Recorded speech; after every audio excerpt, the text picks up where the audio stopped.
सध्या अग्निशमन दलाच्या 5 ते 6 गाड्या घटनास्थळी पोहोचलेल्या आहेत।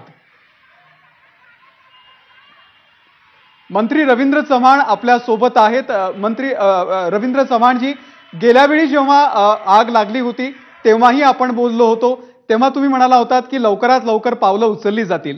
आज महिनाभरानंतर तीच परिस्थिती आहे। खरं तर ही इंडो एमएनसी कंपनी जी आहे, या कंपनीला लागलेली आग जी आहे आणि त्या ठिकाणी आता महानगरपालिकेच्या सगळ्या ज्या अग्निशामक दलाच्या गाड्या ज्या आहेत त्या घटनास्थळी आता पोहोचलेल्या आहेत। आजूबाजूचे सर्व कार्यकर्ते आणि त्या कंपनीमधले असणाऱ्या प्रमुख जे मॅनेजर आहेत त्यांच्याशी पण मी बोललो आहे। त्यांनाही आणि त्याच्या आजूबाजूच्या सर्व कंपनीतल्या असणाऱ्या सर्व कामगारांना सद्यस्थितीत पहिल्यांदा बाहेर काढा आणि प्रिकॉशन्स बाळगली गेली पाहिजेत, हे आता ऑलरेडी आपण सांगितलेलं आहे। आग मोठी आहे, त्यामुळे नक्की या संदर्भात आदरणीय मुख्यमंत्र्यांनी बऱ्याच कंपन्या ज्या आहेत त्या कंपन्यांना क्लोजर नोटीस ज्या आहेत त्या ऑलरेडी दिलेल्या होत्या आणि त्या संदर्भात ही कारवाई जी आहे ती कारवाई करण्याच्या संदर्भामध्ये ऑलरेडी आदेश हे दिलेले आहेत आणि त्या दृष्टिकोनातून जी सरकार म्हणून जी कारवाई करायला हवी होती ती करायची सुरुवात ऑलरेडी झालेली आहे। परंतु मीनवेलच्या काळातच आता ही दुसऱ्या या कंपनीला आग लागल्यामुळे हा प्रश्न अत्यंत गंभीर झाला आहे, यात काही शंका नाही। चव्हाण साहेब, तुमच्याकडे नेमके काय अपडेट्स आहेत?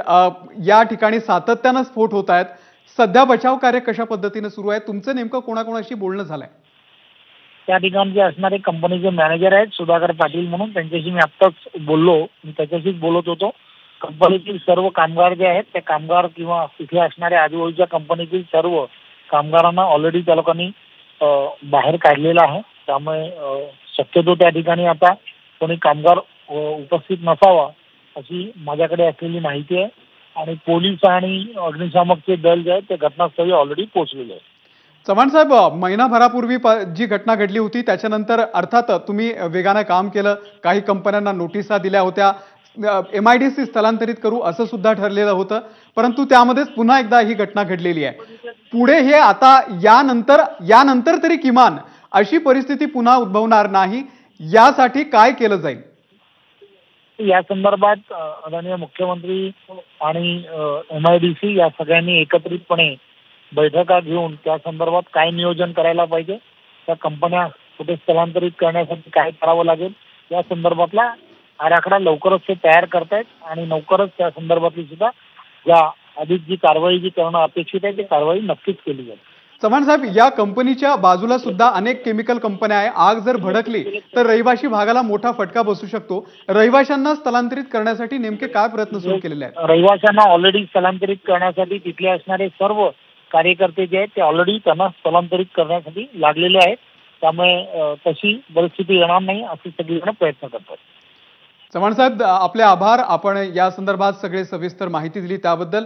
तर स्थानिक आमदार आहेत आणि राज्यातले मंत्री आहेत रवींद्र चव्हाण, त्यांनी या संदर्भातली माहिती दिलेली आहे। सध्या लोकांना स्थलांतरित करण्यासाठी प्रयत्न सुरू आहेत, पण आग मात्र अजूनही भडकलेलीच आहे, सातत्याने स्फोट होत आहेत आणि ही आग जर अशीच सुरू राहिली तर आजूबाजूच्या कंपन्यांना सुद्धा या आगीच्या लपेट्यामध्ये ती घेईल आणि याचे मोठे परिणाम, भीषण परिणाम आपल्या सगळ्यांना दिसू शकतात।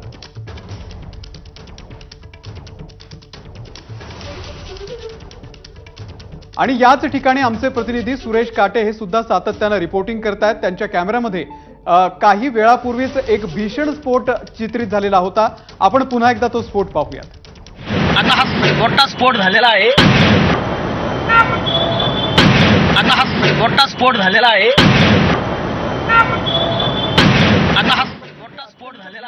त्या ठिकाणी अजूनही स्फोट आहेत। या बातमीवरती आपण कायम राहणार आहोत। या पुढचे अपडेट माझी सहकारी ज्ञानदा तुम्हाला देईल।